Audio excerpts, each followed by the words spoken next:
Salut à tous, c'est Nico, j'espère que vous allez bien, moi ça va toujours aussi bien. Alors je suis super content d'avoir repris les tests de voitures électriques. Il y a quelques semaines j'ai sorti celui de la Porsche Taycan Cross Turismo, si vous ne l'avez pas encore vu, je vous mets un lien ici et en description de la vidéo, parce que je pense que ça vaut clairement le coup d'œil. Et juste après avoir fait le voyage avec Porsche, j'ai aussi répondu à l'invitation de Audi qui m'a invité à venir découvrir et tester son tout nouveau modèle de petit SUV qui est sorti il y a quelques semaines, le Q4 e-tron. Alors vous avez peut-être vu ma vidéo du premier e-tron, le gros SUV qui m'avait beaucoup impressionné, même s'il y avait pas mal de trucs qui m'avaient un petit peu perturbé. Là encore une fois, je vous mets un lien ici et en description de la vidéo pour aller jeter un œil, parce que là aussi clairement ça vaut le détour, ne serait-ce que pour les rétros ultra futuristes. Alors la Porsche Taycan Cross Turismo et le premier Audi e-tron, c'est vrai que c'était des voitures qui sont quand même très chères, ça fait du bien de rêver de temps en temps, mais là avec le Q4 on revient sur terre et surtout avec des tarifs acceptables quand on cherche un véhicule électrique pour toute la famille. Et les voitures électriques, vous avez dû le remarquer, on en voit de plus en plus dans les rues. D'ailleurs les bornes de recharge commencent à être de plus en plus encombrées, perso ça me pose problème de temps en temps pour recharger la mienne. Donc je suis allé tester le Q4 dont les premiers prix commencent à 42 000 €, ça c'est bien sûr avant les aides de l'État pour les véhicules électriques. Alors c'est parti pour tester le Q4 de Audi. Je suis attendu à Rennes pour un road trip sur la Côte d'Emeraude. On se retrouve dans 2 secondes dans le Q4 normalement. Eh bien écoutez, nouvelle vidéo, nouveau test de voiture électrique. Aujourd'hui on va tester le tout dernier Q4 e-tron de Audi. Alors effectivement il fait pas de bruit, donc le monsieur qui est devant moi, il va falloir que je lui dise de se pousser. Ouh, belle petite accélération. Donc là j'ai le modèle, on va dire le plus haut de gamme, c'est le e-tron 50. Jolie petite voiture. Alors le volant est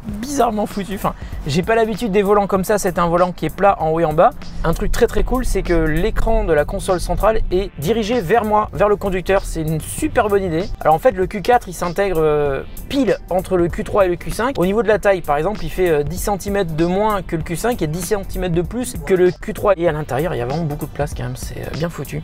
Alors je sais qu'ils ont développé une plateforme électrique qui s'appelle MEB, qui permet d'avoir un véhicule qui est très compact point de vue extérieur, mais qui à l'intérieur est très spacieux. Je suis pas fan de ce plastique brillant parce que j'ai peur que ça prenne les traces de doigts, mais en fait non, pas du tout, ça prend pas les traces de doigts. Bon alors le Q4 e-tron de Audi existe en 3 versions. Il y a la version 35 e-tron qui est le petit modèle en fait. Il y a aussi le milieu de gamme, c'est celui qui normalement va être le plus vendu, c'est le 40.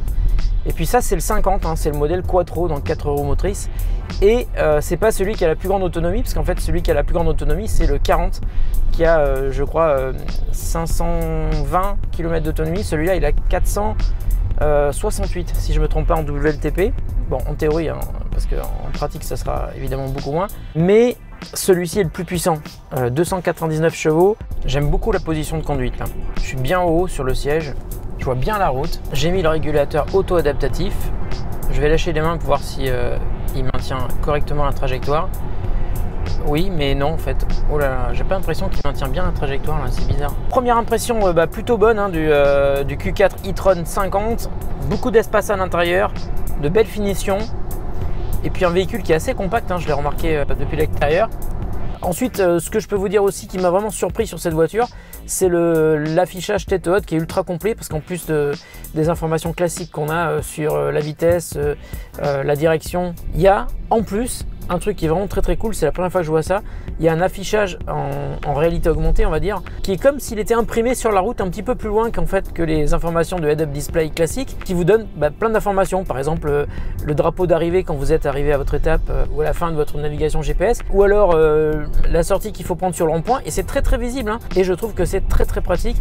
Et ce qui est bien, c'est que si vous regardez le head-up display, vous n'avez pas besoin de regarder la navigation qui est derrière le volant ou alors sur la console centrale. Par exemple, je vois que sur mon pare-brise, je vois que je dois prendre la première sortie du rond-point. Je regrette juste un truc, c'est que la coudoir centrale ne s'avance pas assez. Moi j'aime bien poser mon coude quand je conduis, et là il s'avance pas assez, il est un petit peu dans le vide. Le Q4 n'est dispo qu'en version électrique. C'est assez logique parce que Audi a annoncé qu'à partir de 2026, tous les nouveaux modèles ne seraient que électriques, enfin du moins électrifiés, c'est-à-dire qu'il y aura peut-être des hybrides. En tout cas il y aurait plus, à partir de 2026, de nouveaux modèles uniquement thermiques. Et dehors il fait beau, contre toute attente il fait beau, il y a du soleil, c'est génial. Et là on se dirige vers Saint-Malo et le Mont Saint-Michel. En fait on a fait une grande boucle, ça fait un petit moment que je roule là, et je me suis aperçu qu'on faisait un grand tour. Donc c'est bien parce que comme ça on peut découvrir la région et c'est génial. Merci Audi, ça me permet aussi de découvrir la région d'une manière très confortable. Vive la campagne française. J'ai le Q4 e-tron derrière moi. Je suis vraiment pas fan de l'avant. ça dénote avec l'arrière de la voiture qui est hyper mignon, quoi. Mais le cul du Q4 est magnifique en revanche, j'aime beaucoup. Cette voiture, elle est vraiment hyper agréable à conduire. Alors c'est vrai que là j'ai la version la plus puissante, 299 chevaux, mais je lui ai quand même trouvé des petits défauts. Elle est un petit peu chère, ça c'est sûr, mais le seul défaut que je lui ai trouvé à la conduite, c'est le maintien de ligne que je trouve pas très efficace. C'est-à-dire que j'ai testé plein de véhicules différents, même des véhicules moins chers. Le maintien sur la ligne quand on fait la conduite avec l'assistance conducteur, eh bien progressivement vous remet sur la bonne voie quand vous arrivez un petit peu trop près des bords. Et bien ici, elle le fait, mais de manière très brusque au dernier moment, et c'est pas très rassurant, je trouve. Sinon, c'est une super voiture qui est hyper agréable à conduire. Puis à l'intérieur, c'est une Audi, donc c'est beau. Il y a beaucoup de place dans l'habitacle. On a l'impression d'être dans un Q5, mais c'est un Q4. Et ça, c'est bien foutu. Point de vue électrique, la recharge maximum, c'est 125 kW. Et j'ai eu une petite discussion hier avec les gens de chez Audi, pour qu'ils puissent m'expliquer, parce que c'est encore un petit peu flou pour moi, toute la partie monophasée, triphasée, enfin tout ce qui concerne la recharge, les ampérages et tout. J'avoue que c'est pas encore super clair. D'ailleurs, je suis en train de réfléchir à peut-être une vidéo sur la chaîne où d'abord je me renseignerai pour moi, et ensuite quand j'aurai bien compris, je vous ferai une vidéo pour vous expliquer tout ce qui est intéressant de savoir avant d'acheter son véhicule sur les possibilités de recharge qu'on va avoir, à la fois chez soi, sur des bornes de recharge en ville ou sur des parkings de grande surface. C'est marrant parce qu'hier soir je discutais avec des journalistes qui étaient là et qui me disaient mais en fait l'électrique c'est pas fait pour faire des grandes distances. Alors c'était vrai peut-être avant quand il n'y avait pas une énorme autonomie sur les voitures, mais là on a quand même 400 km et en fait faire un voyage, grand voyage en électrique, tout est une question de préparation et de planification de ces trajets. Pour faire des grandes routes, ok, je vous l'ai dit, l'électrique il faut le prévoir. En revanche pour la ville c'est quand même le véhicule parfait, vraiment c'est parfait. Pourquoi? Parce que d'une part ça fait pas de bruit, ensuite ça pollue pas, ça c'est bien, mais aussi parce que quand vous êtes en ville, votre véhicule se recharge à chaque fois que vous freinez, et ça c'est bien. Ouais, il arrive parfois que je gagne 1 ou 2 km en l'espace de quelques kilomètres justement, parce que d'une part je peux freiner, ou alors je peux activer les palettes qui sont derrière le volant et qui permettent d'augmenter la récupération d'énergie.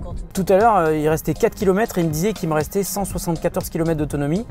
Là, j'ai fait les 4 km et il me dit qu'il m'en reste 175. Ça veut dire qu'en étant en ville, on n'arrête pas de freiner. En fait, c'est tellement confortable une voiture électrique qu'après, c'est très dur de revenir sur une thermique, quoi. Il fait beau, il fait beau, il fait beau à Saint-Malo. Une belle manière de terminer ce petit road trip de 2 jours. Bon, eh bien me revoilà au studio. Alors je voulais rajouter quelques infos que j'avais pas forcément évoquées pendant mon test. Je vous l'ai dit plusieurs fois, le Q4 est super agréable à conduire. Et il y a un détail que j'avais pas mentionné, mais même sur l'autoroute, il est ultra silencieux et je crois que j'ai jamais vu ça. Ce que j'ai trouvé aussi très bien, c'est l'intérieur qui a un côté premium qui est beaucoup plus réussi que l'intérieur des Tesla Model 3 par exemple. En revanche, ce que j'ai pas trop aimé, c'est l'avant de la voiture. Ça je vous l'ai dit, je trouve que ça fait vraiment trop plastique. C'est pas du relief, c'est juste du plastique et ça c'est super dommage. Alors au niveau de la conso électrique, Audi annonce 470 km d'autonomie, mais dans la réalité, il faut plutôt compter sur 350 au maximum. Mais si vous faites beaucoup de conduite en ville, vous pourrez reprendre de l'autonomie grâce au freinage. Et ça, je vous l'ai prouvé pendant mon test, et c'est super efficace. Donc cette voiture qui en plus est très maniable est vraiment parfaite pour la ville. Alors je vous le disais tout à l'heure, le Q4 commence à partir de 42 000 € environ, mais ça peut très vite monter et beaucoup plus haut, surtout si on vise le modèle le plus haut de gamme, le Quattro, celui que j'ai testé dans ma vidéo, qui approche les 89 000 €. Et ouais, mais c'est de l'Audi, c'est de l'électrique, donc on va dire que c'est pas forcément surprenant. Alors n'oubliez pas non plus évidemment, vous avez les aides de l'État pour payer votre véhicule électrique moins cher. Voilà, cette fois-ci la vidéo est terminée. Merci de votre attention et de votre fidélité. Merci à Audi pour l'invitation.